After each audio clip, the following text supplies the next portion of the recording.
Добрый вечер. В эфире Прайм на телеканале АТР. Это время, когда мы говорим о наиболее важных для страны темах и приглашаем в студию наиболее интересных собеседников. Сегодня так получилось, что у нас будет весь эфир онлайн по скайп-связи, но тем не менее собеседник в студии у нас будет очень весомый. Это глава Меджлиса крымско-татарского народа Рифат Чубаров. Салям алейкум, Рифат. Ага. Салям Алейкум алейкум. салям. О, прекрасное качество, мы вас прекрасно видим. Вот, вы в цветах национального флага и очень, Я просто на работе, я в Меджлисе на работе. ну правильно, а где же должен быть президент крымско-татарского народа, как не на работе в Меджлисе? Очень хорошее действительно качество, я надеюсь, эфир пройдет в техническом смысле безупречно, и мы еще будем вызванивать людей, в эфир выводить и с ними вместе с Рифатовой беседовать. Но начать я хочу с вопроса главе Меджлиса, самой последней новости, да, которая вот в эфире новостном появилась, это план районування Криму в рамках децентрализации. Повідомляється, що він завершений. Народный депутат фракции «Слуга народа» Виталий Безгин показал административную карту Крыма и заверил, согласование ее проходило с учетом рекомендаций Меджлиса. Давайте послушаем его цитату, а потом продолжим разговор. А ось і останній драфт проекту районування «Крим». Було чимало запитань з цього приводу. Відповідь очевидна. Крим буде присутній в урядовій постанові. Основними авторами кримського проекту є представники Меджлісу. Все правда, Рифатага? Да, тут мы действительно работали вместе и продолжаем, если честно говорить, работать, поскольку постановление Верховной Рады должно быть внесено Кабинетом министров Украины. И сейчас Кабинет министров Украины получил все наши предложения. Я надеюсь, они в полной мере будут учтены. По крайней мере, на уровне рабочей группы, куда входит и Виталий Безгин, народный депутат «Слуги народов», мы нашли полное взаимопонимание. Итого, сколько районов будет в Крыму после деоккупации?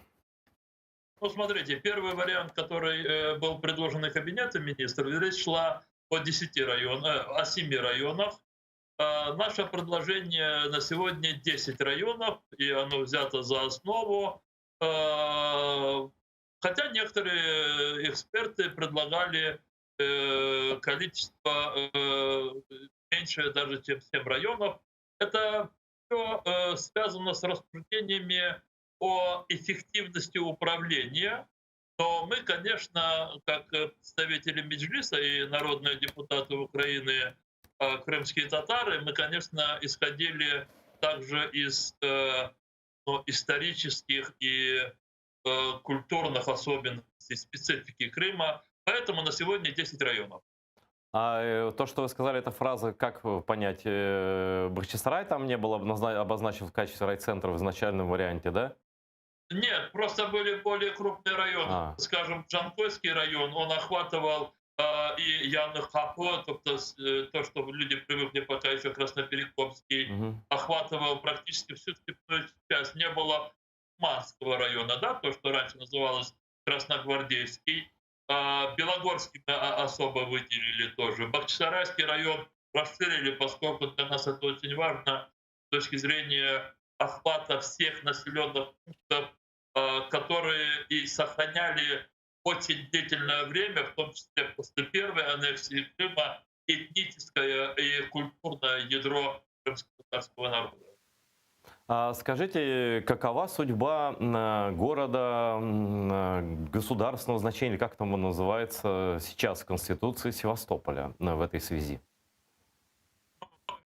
У нас сейчас в Конституции Украины 2 города в Украине, они выделены с особым статусом. Это город Киев, как столица Украины, и город Севастополь. И пока еще, скажем, в Конституции Украины не внесены соответствующие изменения, мы не можем в постановлении Верховной Рады указывать Севастополь как с некими желательными для нас изменениями.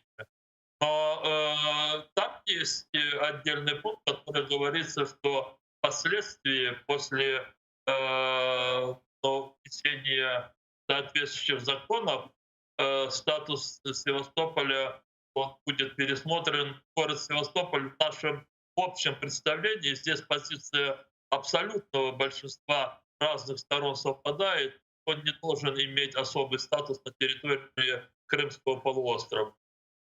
Но это же связано с тем, что почему он получил такой особый статус после обретения Украины независимости. Это было связано с взаимоотношениями с Россией, как я понимаю, наверное, вы согласитесь, да, с базой русского флота, с тем, что это вот это, как они говорят, город русской славы и все такое прочее. И такая была одна из уступок соседней, в кавычках теперь, братской державе. Вот. Но в будущем... Здесь надо просто, я думаю, вы со мной согласитесь, вообще русской ментальности, вот русской имперской ментальности, практически завоевание вот всех обширных территорий на юге вот современной Украины, включая и Крым, оно прежде всего было связано с агрессивными такими имперскими амбициями на Черном море. И в русской ментальности, в принципе, Крым — это всегда прежде всего восприятие Севастополя. И Севастополь всегда имел особый статус, поскольку еще со времен Российской империи там строилась база Черноморского флота России. Потом этот статус, он плавно перешел уже при советской власти, сохранился, поскольку, в общем-то, сущность Москвы, независимо от режима, изменения режима, она не менялась, да?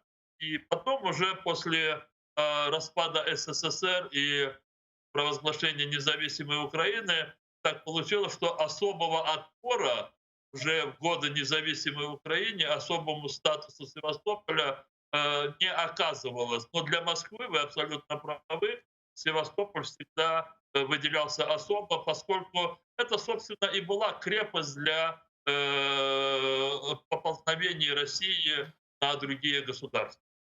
Я правильно вас понял, что есть такой консенсус, по крайней мере сейчас, о том, что в будущем, когда Конституция будет изменена в этой части, Севастополь станет районным центром и будет район Севастопольский, или как он там будет называться, или нет? Есть два варианта. Пока смотрите, пока есть Конституция и пока сохраняется то, что есть. То, что будет после того, как Конституция будет изменена, есть два варианта. Что Севастополь входит в число другого района, в частности, возможно, это Бахчисарайского, или, возможно, он будет как отдельный районный центр такой. Здесь я очень хотел бы, чтобы те, кто нас слушает, чтобы они вот привычный районный центр с точки зрения, ну, как бы, ну, вот сегодняшнего восприятия сразу не переводили ну, на ожидаемые изменения статус районирования. Это есть уровень управления, и меньше всего надо думать о том, что вот обозначение того или иного города центром района это означает устойчивое восприятие нами района в Украине. Это просто будет центр управления данной территорией. Откуда будет Севастополь управляться? Это будем уточнять после того, как Крым будет деоккупирован и будут внесены соответствующие изменения в Конституцию Украины. Но, еще раз хочу повторить, практически на сегодня мне неизвестны такие влиятельные политики и эксперты в Украине, которые бы настаивали на особом статусе Севастополя внутри Крымского полуострова, внутри Крымского полуострова. Я правильно понимаю, Рифат Ага, что данный, это даже не закон, да, или закон, он не касается конституционных изменений, и это никак не связано с будущим крымско-татарской национально-территориальной автономии в составе Украины? Да, в этой ситуации вы правильно понимаете. Здесь речь идет о децентрализации, речь идет о формате такой системы управления, которая бы давала более высокий такой эффект с точки зрения управления, с одной стороны, всей территорией Украины, в данном случае и конкретной территорией, как Крым. Но, конечно, если бы мы сегодня имели бы изменения Конституции Украины в части статуса крымской автономии, и мы бы исходили из того, что это национальная территориальная автономия, созданная на основе естественного права коренного народа Крыма на свое самоопределение в составе украинского государства. И если бы к этим изменениям мы имели бы также иные законы, в частности, допустим, о органах управления крымской автономией, то, разумеется, это могло бы иметь непосредственное отношение к вопросу децентрализации, поскольку надо было бы определяться, где есть политический центр крымской автономии, где есть административный центр крымской автономии. Видите, я уже как бы забегаю немного вперед, потому что мы сейчас все привыкли, что все области, существующие, да, в Украине, они управляются из городов, которые одновременно являются областными центрами. Как сегодня все привыкли к тому, что Симферополь является административным центром автономной республики Крым. Но в связи с тем, с восстановлением прав крымско-татарского народа и в связи с необходимостью учета всех исторических и культурологических аспектов, есть предложение у экспертов, чтобы Бахчисарай был выделен в составе крымской автономии специальным статусом, и в то же время Симферополь мог бы остаться как административный центр крымской автономии. Но это все предстоит решать в будущем. Но если я правильно, опять же, понимаю, я не участвовал, не знал об этом обсуждении, что это, с одной стороны, такая телега впереди лошади, то есть изменение законов и там, правил на оккупированной территории без изменения статуса Крыма как крымско-татарской автономии. Но с другой стороны, украинская власть не может этого не делать. И в отношении Крыма тоже, потому что реформа-то идет по всей стране. И если не брать оккупированные территории, и ими не заниматься и не прописывать их в этих актах, да, то получится так, что мы как бы их не считаем. Да? Поэтому это в целом для Украины и в том числе для Крыма, несмотря на то, что находится в оккупации. Но после того, как, вот я услышал вашу идею, но я с ней абсолютно согласен, хотя о ней не знал, что действительно политической столицей крымско-татарской автономии, столицей коренного народа, конечно, должен будет в будущем стать город Бахчисарай, безусловно. Честно говоря, он по всем сегодняшним даже своим качествам, да, он подпадает под такой критерий, поскольку даже с точки зрения просто тех вот таких объектов исторических, которые показывают особенность Крыма в мире, это все сосредоточено практически в Бахчисарае. И я уже не говорю об исторических аспектах. Я бы не совсем бы сказал, что здесь как бы телега впереди лошади. Может быть так, что лошадь-то запрягается, но просто телега остается старой, да? И вот это, наверное, будет более правильно. Но тем не менее, здесь какие-то вот такие новации, они будут видны и на взгляд, когда люди будут вчитываться в некий текст, или они будут на слух определяться. Ну, смотрите, у нас в этих определениях районов будут новые топонимы уже использоваться, которые состояли в связи которые появились или были восстановлены в связи с декоммунизацией. Допустим, у нас будет Курманский район. Или когда мы будем говорить о Джанкойском районе, мы будем говорить, я не совсем сейчас, может быть, у меня перед собой есть карта, но нет текста, но мы будем говорить уже об Ислам-Терехском районе, об Ичкинском районе. Да? И то есть это уже то, что чуть-чуть возвращает нас вот к тому Крыму, которого мы лишились после депортации крымско-татарского народа в течение десятилетий. У нас будет уже говориться о том, что в составе Перекопского района входит населенный пункт город Яны-Хапу. И у нас будут многие топонимы, но не многие, но часть топонимов, которые были восстановлены в связи с декоммунизацией, они будут в этом постановлении указаны. Ну, то есть это впервые в официальном документе украинском будет? Это часть вот этих населенных пунктов, которые переименованы будут в плане декоммунизации? У нас есть одно предложение, я бы не сказал бы условия, но, честно говоря, мы это предложение считаем обязательным, и мы его довели до правительства. Прежде чем голосовать за постановление Верховной Рады о создании, про утворення та ликвидацию районов, ну, такая бюрократичная назва, но это и есть, в общем-то, перечисление по всем областям всех новообразуемых районов, и куда будет входить Крым. Мы перед тем, как проголосовать за это постановление, предлагаем проголосовать за отмену пункта 2 постановления Верховной Рады от 2016 года, где были приняты решения по восстановлению крымских топонимов в связи с декоммунизацией. То есть проголосовать то постановление, запустить его действие в отношении Крыма и потом уже проголосовать за постановление про децентрализацию. И таким образом мы то решение, действие которого было приостановлено, так называемая поправка народного депутата Власенко, мы наконец-то разблокируем то постановление.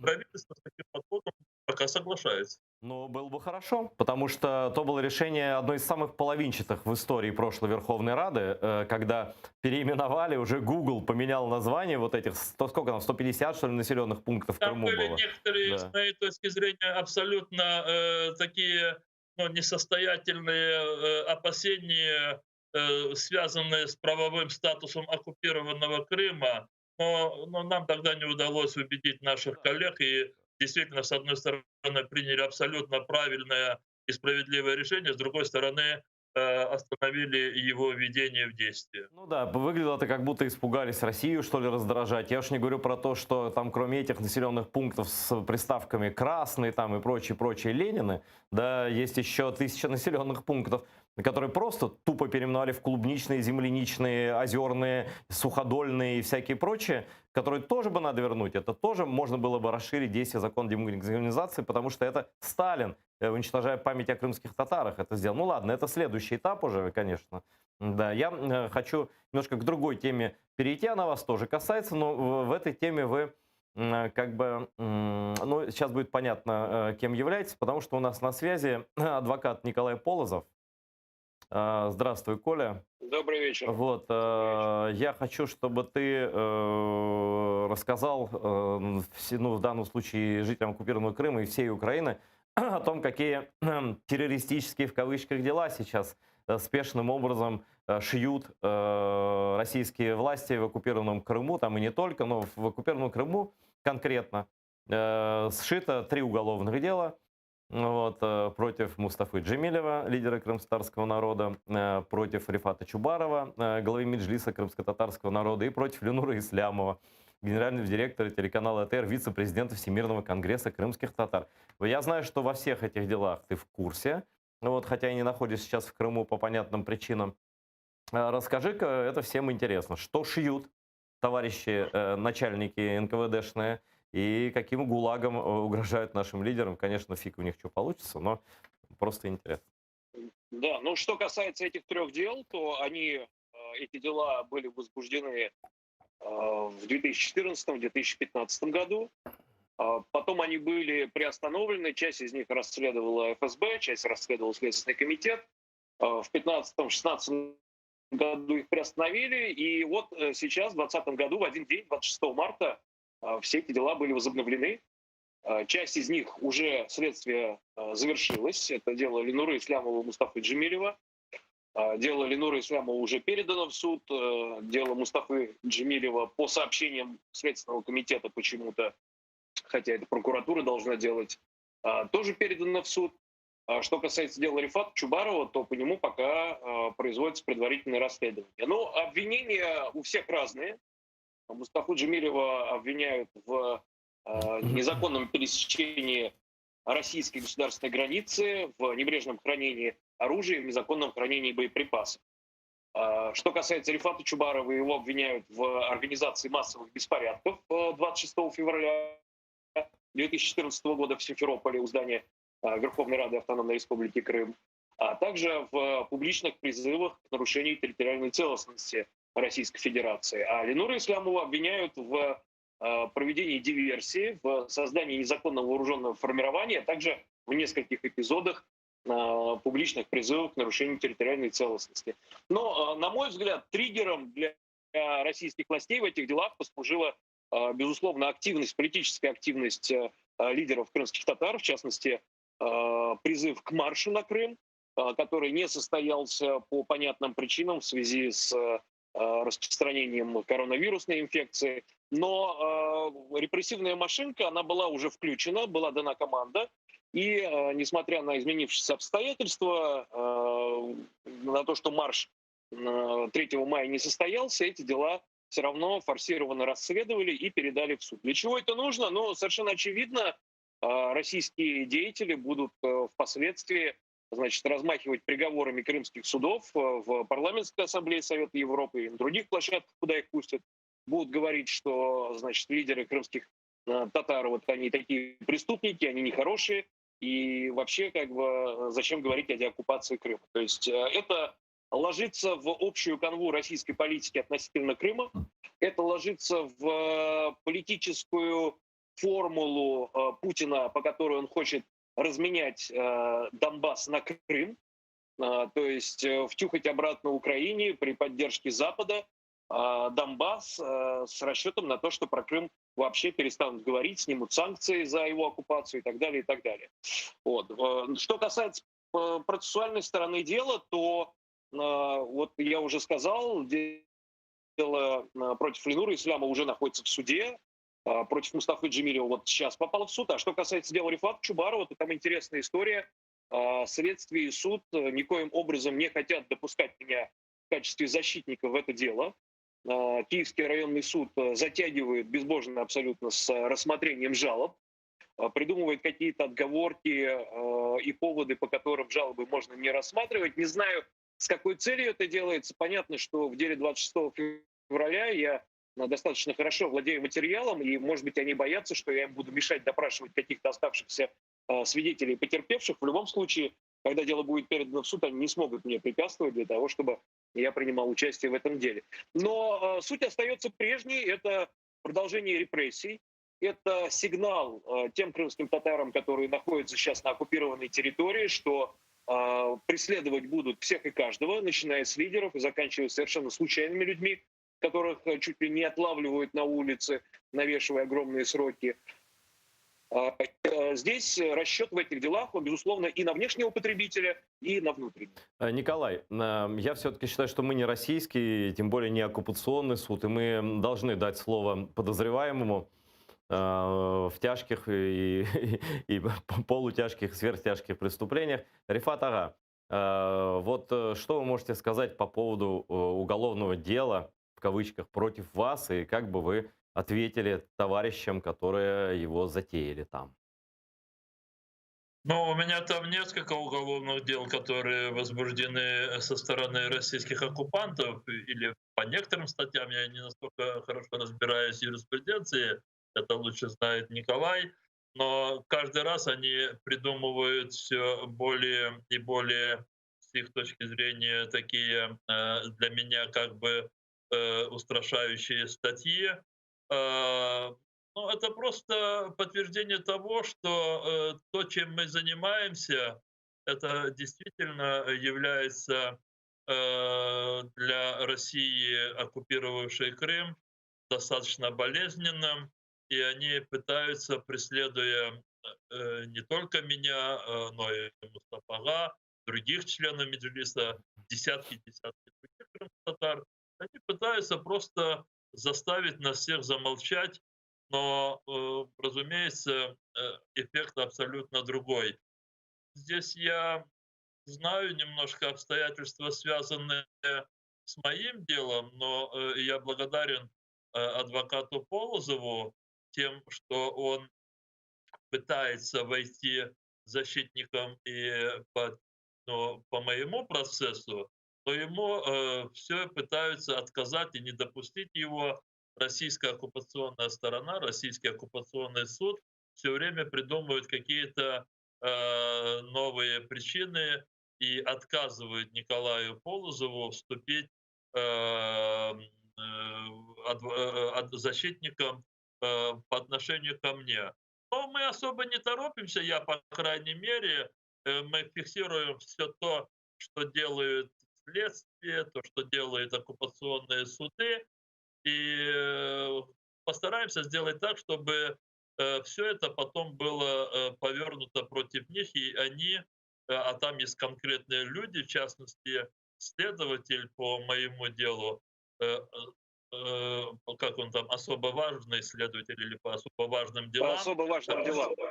по особо важным делам, такой себе Магомед Фарманович, который в 2014 году появился уже в оккупированном Крыму из Нижнекамска. Туда, я думаю, что он появился из Дагестана. Судя по его фамилии, имени, он является уроженцем Дагестана. Я попытался через всех своих друзей, дагестанцев, узнать его родословную, узнать про его родителей, поскольку он сам мерзавец. Мерзавец, который появился на нашей земле и преследует людей, которые столетиями жили на этой земле. Так обычно дагестанцы и мусульмане не поступают. Но этот следователь, видимо, на полном услужении Кремля. Ну, понятно. Я, собственно, вы начали уже даже отвечать. Я хотел Николаю Полозову конкретный короткий вопрос задать.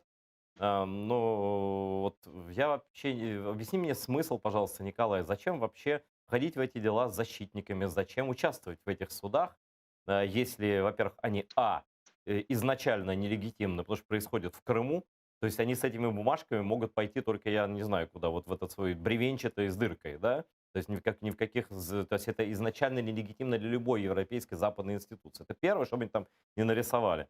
Второе, я не знаю, вот на меня там дело завели, правда, в Москве за терроризм, не в оккупированном Крыму. Но я, например, по совету моих друзей-адвокатов, решил отказаться вообще от защиты по соглашению. Там есть назначенный адвокат, но они обязаны это делать. Но я говорю, я даже читать это не буду, мне это не интересно, все из начала до конца фейк. И, в общем, про это дело фактически и забыл, ну, кроме там каких-то аспектов. Зачем это нужно вот в отношении этих трех дел? Почему нужно входить в эти суды? И какая конечная цель? Ведь и не выиграть же их, понятно. Нет, ну, эти суды, скажем так, с точки зрения конечного результата в рамках российской юрисдикции предопределены. Это совершенно очевидно. Но здесь мы исходим из того, что, первое, Крым является оккупированной территорией. Соответственно, все, что там происходит, оно охватывается в том числе 4-й Женевской конвенции 1949 года об оккупированных территориях. И подобные действия в отношении граждан Украины, они являются со стороны российских должностных лиц преступлениями. Эти преступления необходимо фиксировать. Прежде всего, для того, чтобы в последующем на тех же международных площадках можно было предъявлять конкретные факты нарушений норм международного законодательства теми российскими должностными лицами, которые их осуществляли. Это первое. Второе. Формировать устойчивую практику в Европейском суде по правам человека по делам, связанных с оккупированным Крымом. И подчеркивать на каждом этапе конкретные нарушения и сам факт оккупации. И третий существенный момент, на мой взгляд, это все-таки вопрос, наверное, морально-этический по отношению к тем людям, которые проживают в Крыму, что, ну, скажем так, если не обращать внимания на эти дела, не привлекать внимание к проблемам репрессий в Крыму.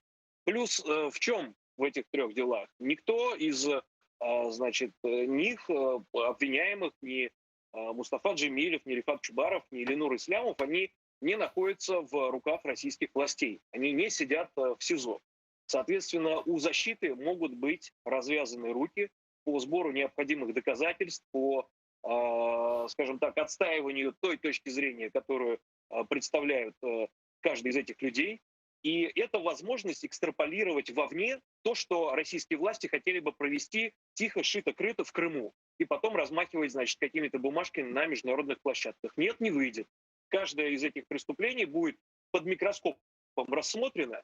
и вывалены наружу, чтобы любой мог убедиться в том, чем занимаются российские власти там в оккупации. Спасибо, спасибо Николаю Полозу. В общем, стратегия понятна. Это, во-первых, публичная адвокатура, действительно выворачивание наизнанку всех их этих абсолютно глупых и надуманных обвинений, но и впоследствии с продолжением европейских судебных институций. Спасибо, Николай. Это Николай Полозов был из Москвы. Мы снова вдвоем с главой Меджлиса крымстарского народа Рифатом Чубаровым. И, конечно, я хочу продолжить обсуждение темы, в которой никак не поставят последнюю точку, или, если так можно сказать, последнюю каплю. Это тема так называемой подачи воды в Крым. Уже и президентская вертикаль в лице устами представительства президента ВРК. Уже и кто там только уже не сказал, что нет, nicht, no, йог, там никогда не будет воды, пока Крым не будет деоккупирован. Однако, видимо, есть запрос откуда-то, и эта тема постоянно продолжает муссироваться. Я хочу, чтобы мы послушали цитату Дмитрия Карпа, украинского общественного деятеля, по поводу воды в Крым, о том, что Путин может пойти на эскалацию, по его мнению. Дмитрий написал об этом на своей странице в Facebook. Я хочу, чтобы мы послушали, а потом продолжили обсуждение. У Криму майже закінчилась вода. Думаю, що Путін знаходиться на серйозній розтяжці, попав в так звані ножиці. Яке би рішення не прийняв, все одно програє. І він, переконаний, це розуміє, але нічого вже змінити не може. Путін без України нуль. Історію він у школі прогулював. Київська Русь великая, але не московська. Радянський Союз без України був також нуль. Великий Путін сам себе переграв. Зараз українська влада і багато експертів почнуть переконувати, що мир лежить через подачу води у Крим. Не виключаю штучне загострення у зоні АТО, щоб суспільство підвести до подачі води у Крим. Хочу всіх застерігти, що влада міняється, а 111 стаття «Державна зрада» залишається. Ну, кроме того, на той неделе вот у меня в эфире здесь, в этой же программе, был глава комитета по оккупированным территориям Дмитро Лубенец, и вы тогда были в эфире. И хотя Лубенец сам голосовал за запрет призывов, законодательный запрет призывов вернуть воду в оккупированный Крым до деоккупации, и ни комитет не поддержал, соответственно, Рада не проголосовала, и языки остались развязаны, да? Вот, во-первых, согласны ли вы с Карпом по поводу, значит, положения дел в Крыму и в голове Путина? И, во-вторых, почему нужно в этом последнюю каплю поставить, и что может быть дальше в этом направлении, по вашему мнению? Но недостаток воды в Крыму может послужить для Путина прикрытием для расширения агрессии против украинского государства. Но это не может быть, знаете, такой причиной, чтобы говорить о том, что вот люди там изнемогают без воды, и поэтому у него не было другого выхода, как, скажем, взять под контроль те территории, откуда поступала вода в Крым, то есть буквально до Каховского водохранилища.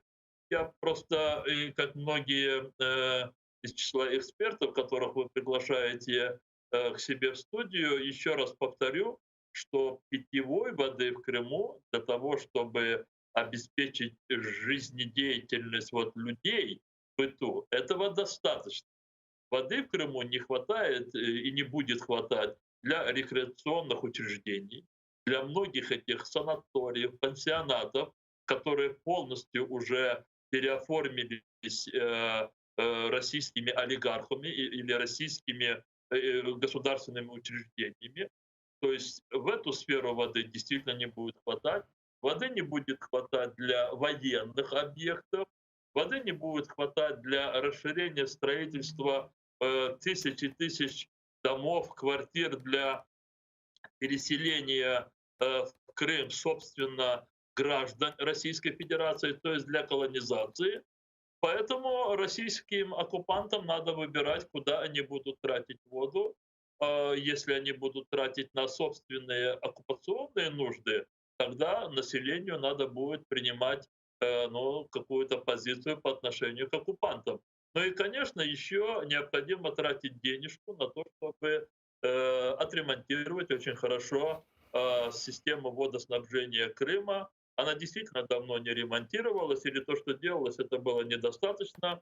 Когда мы просто возвратим Крым под суверенитет Украины, нам это будет очень кстати, отремонтированная система водоснабжения.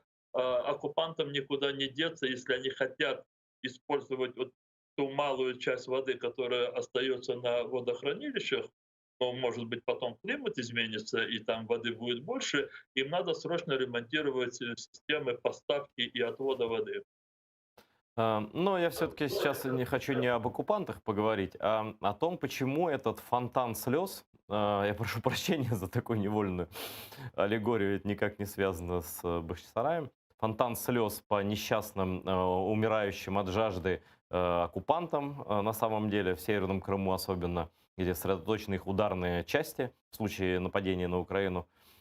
Почему мы не можем заткнуть его у себя? Почему мы не можем раз и навсегда сказать, что это то же самое, что призывать, ну это, то есть приравнять, условно говоря, к государственному предательству, к державной зраде. Если ты призываешь помогать оккупантам, значит ты, соответственно, чувак на их стороне. Да? Тем не менее, и Верховная Рада пока ничего не голосует, и все это продолжается, а на пророссийских каналах просто от этих слез можно канал заполнить самими этими слезами. Да?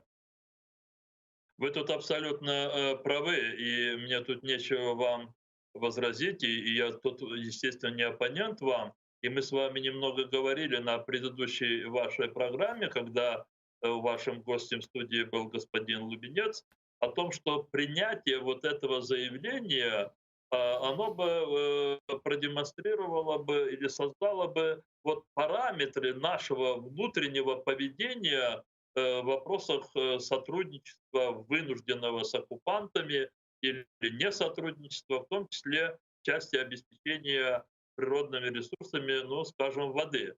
Если бы вот то заявление, которое рассматривалось на Комитете по правам человека, я очень хорошо знаком с его содержанием, и вы знаете, он не был поддержан на уровне комитета, но если бы такое заявление было бы проголосовано Верховной Радой Украины, то это четко бы были бы установлены, но просто параметры поведения каждого гражданина Украины. И из-за этих красные линии, а они там были также предписаны, никто не мог бы выходить за эти красные линии. Разумеется, за это не было бы уголовного там, или административного преследования, но была бы создана некая, знаете, такая моральная ответственность украинского общества. Жаль, что это заявление не было рассмотрено, не дошло до сессионного зала. Ну, я думаю, что все-таки руки не надо опускать, надо продолжать это делать, потому что здесь есть и внутриполитический, и внешнеполитический смысл, потому что президент Украины, на которого будет, допустим, Путин давить где-то, да, этой водой, там, несчастными, умирающими от жажды жителями, значит, он может сказать: слушайте, у нас консенсус общества, вообще это обсуждать не будем, все. Нет деоккупации, нет воды, и целый пласт вот этой брехни просто смыло бы вот туда, куда надо смыть, да? Но это понятно, благие мои пожелания. Надеюсь, что и депутаты патриотического направления из разных фракций, и вы в том числе, хотя и вне Рады, будете этот вопрос поднимать, и мы будем поднимать его также, потому что последняя капля тут должна быть все-таки. Сейчас я хочу присоединить к нашей беседе вашего первого заместителя, первого замглавы Меджлиса крымско-татарского народа Наримана Джелялова. Салям алейкум, Нариман бей. Алейкум салям. Нариман находится в оккупированном Крыму и слышал вот эту часть, по крайней мере, последнюю нашего разговора с главой Меджлиса. Что там, правда, как нам тут рассказывают про российские всякие джерела, что все там нечего пить людям, что вот эти исхудавшие от жажды вызывают к небу там и проклинают Украину, которая не дает им попить. Да? Или как вот в реальности обстоят дела с водой в оккупированном Крыму? Абсолютно никакой катастрофической ситуации с водой в Крыму не существует. Если говорить о сельском хозяйстве в северных районах Крыма, там, где действительно было поливное, да, такое поливодство и выращивание части сельхозпродукции зависело от воды в Северокрымском канале, то да, уже на протяжении, в принципе, длительного времени данная как бы сфера сельского хозяйства Крыма, она уже видоизменилась, перешла там на другие какие-то альтернативные источники воды.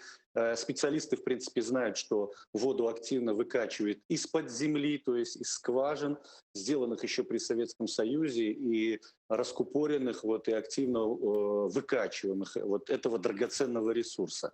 Что касается питьевой воды, на данный момент, по крайней мере, не зафиксировано каких-то сообщений в соцсетях, на форумах, там, от жителей, в причастном общении, даже официальных сообщениях, чтобы где-то там начали по часам давать воду, развозить воду и так далее, и так далее. Хотя есть прогнозы касательно того, что, учитывая засушливость весеннюю, и вот продолжающую засушливость уже летнюю, есть прогнозы о том, что вода скоро, конечно, будет необходима. В первую очередь это касается ряда крымских городов, которые и ранее, даже при наличии воды в Северокрымском канале, испытывали как бы проблемы с водообеспечением. Это и Симферополь, это Феодосия там, и так далее, и так далее.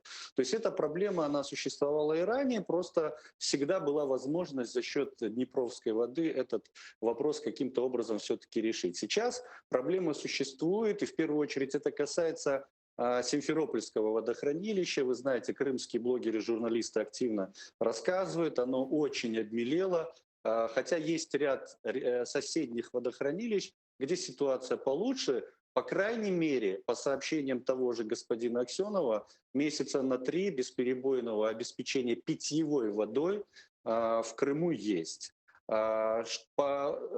Удивляет, например, сообщение некоторых других так называемых руководителей Крыма. Господин Константинов в своей вот такой, знаете, дурноватой манере опять-таки говорит о том, что Днепровская вода нам в принципе не нужна, и вообще кто даст гарантии, что украинские там нацисты, как он, я его цитирую, не отравят Днепровскую воду и тем самым там нас всех не потравят. Но вот уровень дебилизма зашкаливает как бы у этого крымского чиновника, поэтому какого-то плача и стона, там людей, которые не допивают воду, в Крыму не существует. Пока серьезных проблем нет. Хотя по прогнозам специалистов проблема может возникнуть. И вот как раз-таки, на мой взгляд, правительство Украины, власть Украины должна к этому готовиться. Она должна этот ресурс, этот аргумент использовать исключительно в целях восстановления территориальной целостности Украины, защиты прав граждан Украины в Крыму, а не сдавать вот такой один из немногих сильных аргументов в общении с Кремлем. Ну, я думаю, что Рифат Ага это подтвердит. На континентальной Украине есть достаточно людей, которые сделать этого не дадут. И тем более, я подчеркиваю, это уже была позиция и даже администрации офиса президента и так далее, и так далее, и так далее. Просто это продолжается, вот эта вода в ступе бесконечная. А сейчас я последние 7 минут нашей программы, я хочу вот вместе, вы можете говорить и вместе, и попеременно, вот именно вам задать вопрос, касающийся темы, которая не актуальна для континентальной Украины, но актуальна для оккупированного России Крыма. Там же сейчас, вот это перенесенное победобесие, да, на 1,5 месяца вперед, плюс накладывается на ближайшее голосование, незаконно, естественно, в Крыму, по изменениям в Конституцию. Там 265 тысяч поправок, но смысл там в одной поправке, что Путин правил вечно, да? Вот, и, конечно, я смотрю российские иногда там споры в Москве, там спорят идти, не идти на это голосование, что делать, приводят примеры этой дебильной агитации и так далее.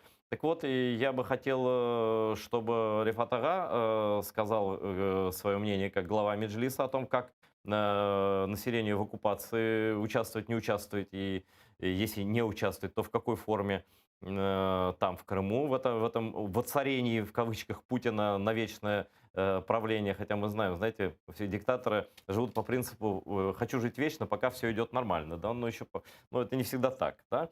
А потом, чтобы Нариман рассказал, как они, какими силами и средствами они затаскивают на это фейковое голосование население оккупированного Крыма. Рифат Ага, вам снова слово сначала. Ну, наверное, мы бы не говорили бы об этой теме, если бы всероссийское голосование по внесению изменений в Конституцию Российской Федерации происходило бы исключительно на территории самой Российской Федерации. И мы тогда сказали бы, это дело самих граждан Российской Федерации, и пусть они с этим сами и разбираются. Но все дело в том, что это голосование Российская Федерация переносит и на оккупированные ею территории, в частности, в Автономную Республику Крым и город Севастополь. Разумеется, такое голосование на украинской территории временно оккупированной Российской Федерацией является абсолютно незаконным действием, и оно обязательно попадает под очередное преступление, совершаемое оккупационными властями на территории Украины. Но, разумеется, мы понимаем, что российские оккупанты будут просто выпрыгивать из штанов, увлечь жителей Крыма в это голосование. Тем более само голосование, объявленное на 1 июля, фактически будет проходить в течение 7 дней, 25 июня по 1 июля включительно. Очень много таких привычных для людей механизмов, привычных в ходе выборов не будет применяться в этот раз на этом голосовании. В частности, журналисты не могут присутствовать на этих участках для голосования. Не будет веб-камер, онлайн присмотра такого. Все понимают, зачем это делается. И в этот раз, вот в этом голосовании, в отличие от предыдущих голосований на выборах, очень широкое самой Российской Федерации движение против участия людей в таком голосовании, ибо все понимают, что суть этого голосования заключается только лишь в одном — обнулить Путина. Но если бы самого Путина, мы бы, наверное, аплодировали этому, но обнулить его управление государством в течение предыдущих 20 лет и сказать о том, что с этого момента Путин как бы с нуля может участвовать в избрании президента Российской Федерации, и таким образом ему дается возможность до 34 года быть президентом Российской Федерации, если, конечно, он сохранит свою власть. Понятно, что мы, как Меджлис крымско-татарского народа, максимально объясняем всем жителям Крыма и, разумеется, в первую очередь своим соотечественникам, крымско-татарскому народу, но не только, и этническим украинцам, и русским. Мы людей призываем к тому, чтобы они, первое, не участвовали в незаконном действии, это незаконное действие. Второе, чтобы их мнения не прикрывались. Видите, мне сейчас немножко приходится подбирать некоторые выражения, исходя из того, что я не один в этом эфире, но мы находим эти аргументы, и я не сомневаюсь о том, что участие жителей Крыма вот в этом голосовании, фактическое участие, будет максимально минимальным за все эти годы оккупации. Другое дело, что оккупационные власти нарисуют такую цифру, которая им необходима. Буквально вот через час, в 10 часов по киевскому времени, я буду пытаться говорить на эту тему в прямом таком диалоге на своей фейсбучной странице с Крымом. Сегодня мой диалог будет на украинском языке, и поэтому жители Крыма могут послушать те, кто этого пожелает. Да, это будет интересно. И первый зам председателя Меджлиса Нариман Джелялов. Расскажи, пожалуйста, Нариман Бей, как к этому максимально минимальному по своей демократической составляющей событию готовятся оккупационные власти, и что они делают, чтобы обеспечить явку или видимость явки, или что-то? Вы знаете, Айдер, тут действительно созданы такие условия для проведения данного вот опроса населения или референдума, как он там называется, что фактически работа власти облегчена до невозможности. Да? Рисовать уже можно все, что угодно, как угодно и сколько угодно. То есть правила настолько изменили, что в принципе здесь особо напрягаться не нужно, есть и время, есть и возможности. Это приводит и к тому, что такой вот оголтелой агитации как таковой в принципе не видно. Вот обычно на выборах ездишь, какие-то бигборды и так далее, здесь они встречаются, но очень так редко, и как-то вот такого напора особого не существует и так далее. Я думаю, по максимуму, как это было обычно, будет включен административный ресурс, то есть коллективы различных предприятий, вот как это было на последних выборах, даже частных, не только государственных, но и частных, сельхоз каких-то агломераций и так далее, будут заставлять явиться на избирательные участки, причем персонально отчитаться, что человек там был и так далее, будут угрожать там зарплатами, работами, лишением работы и так далее, и так далее. То есть вот этот сектор зависимых сотрудников бюджетной сферы, государственной и некоторых частных предприятий, чьи там, например, руководители или депутаты или еще кто-то там, их всех будут требовать для картинки, причем явиться. Хотя мне кажется, какой-то гонки за явкой большой не будет, потому что, ну, в принципе, в этом нет необходимости. Что касается крымских татар, то на протяжении уже вот 6 лет, с 2014 года, в принципе, всем абсолютно стало ясно, что крымские татары в большинстве своем игнорируют подобные избирательные кампании, голосования и так далее. Я напомню, что после выборов президента России, которые незаконно были проведены и в Крыму, тут собрались местные эксперты во главе с господином Йоффе там, и так далее, которые публично, экспертно, с цифрами признались, что им не удалось вытянуть крымских татар на избирательные участки за небольшим там процентов, опять-таки, среди которых больше половины, я убежден, люди, которые вынуждены были пойти по тем или иным причинам на избирательные участки, хотя и были, конечно же, и те, кто там, я не знаю, с каких-то личных побуждений или в каком-то там угаре и дурмане все-таки пошли.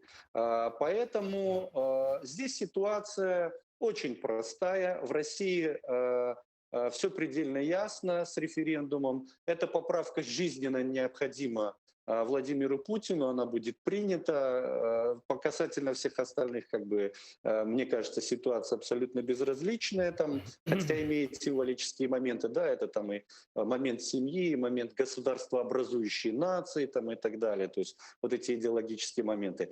Я отношусь к этому очень просто. Буквально сегодня прочитал очень хорошую шутку касательно вот этого референдума, когда лиса подходит к вороне, держащей во рту сыр, и говорит: ты сегодня пойдешь голосовать за конституционные изменения? И ворона говорит: да, и, естественно, теряет сыр, лиса подхватывает и убегает.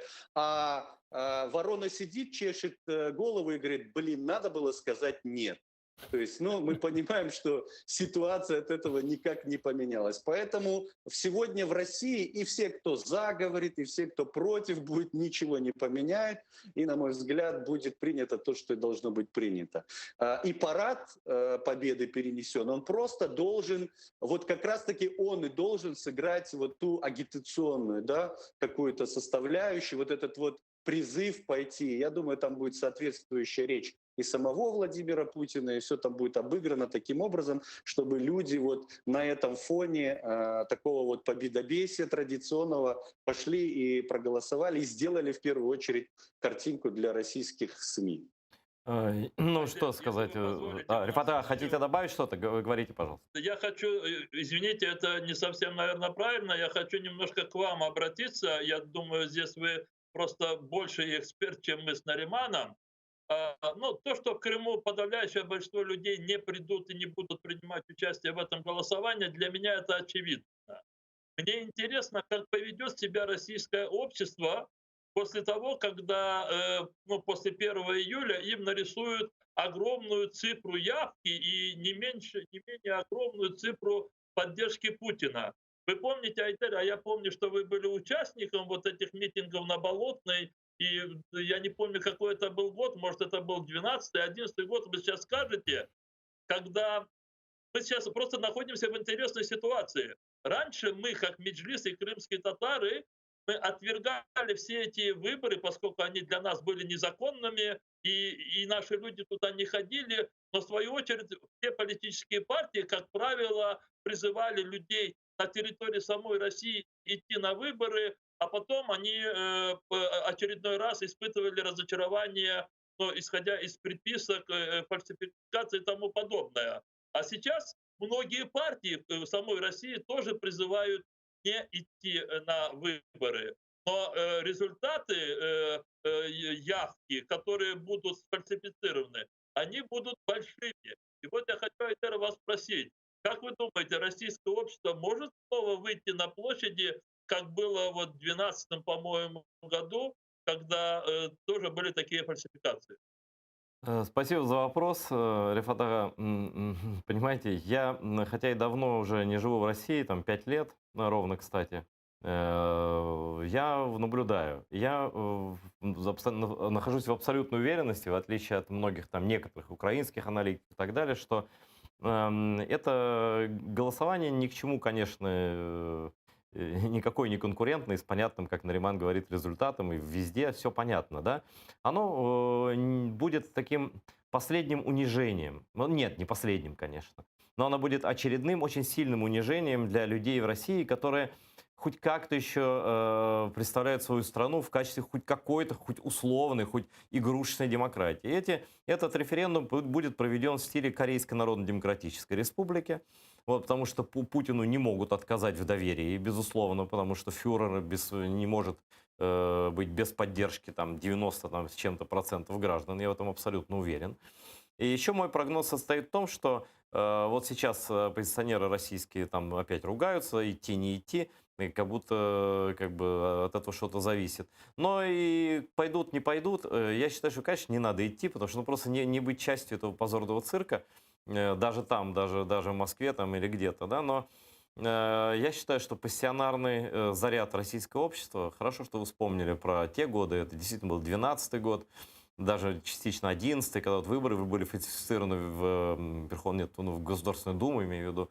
Вот, да, там был заряд, и тогда это могло во что-то вылиться. Сейчас это настолько уже под снотворным это общество находится, что я думаю, что это будет просто очередная такая уже вялая оплеуха полутрупу российской политической оппозиции, часть из которой находится под прямым контролем Кремля, часть под косвенным, а часть просто абсолютно деморализована, и остается маленькая такая прослойка людей, вот, которых мы условно можем назвать абсолютно проукраинскими. Мы их всех знаем и страшно благодарим за то, что они выходят на улицы в этих немногочисленных акциях, поддерживая суверенитет нашей страны, выступая против внешней агрессивной политики своей страны. Но ничего там, на мой взгляд, не будет. Единственное, напоследок, если вы не позволите, и мы на этом закончим, я бы хотел, чтобы парады по всей Российской Федерации прошли успешно, многолюдно, вызвали большой душевный подъем, собрали бы людей на площадях, в колоннах, на многочисленных репетициях,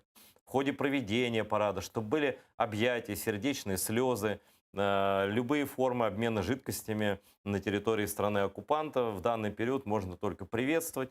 И если такой повод, то пусть будет такой. Как говорится, как это Медведев тогда сказал, денег нет, но вы целуйтесь, товарищи. Вот. Спасибо вам за то, что приняли участие в нашем эфире. Рифат ага, Нариман Бей. Всего доброго, смотрите АТР. До встречи завтра.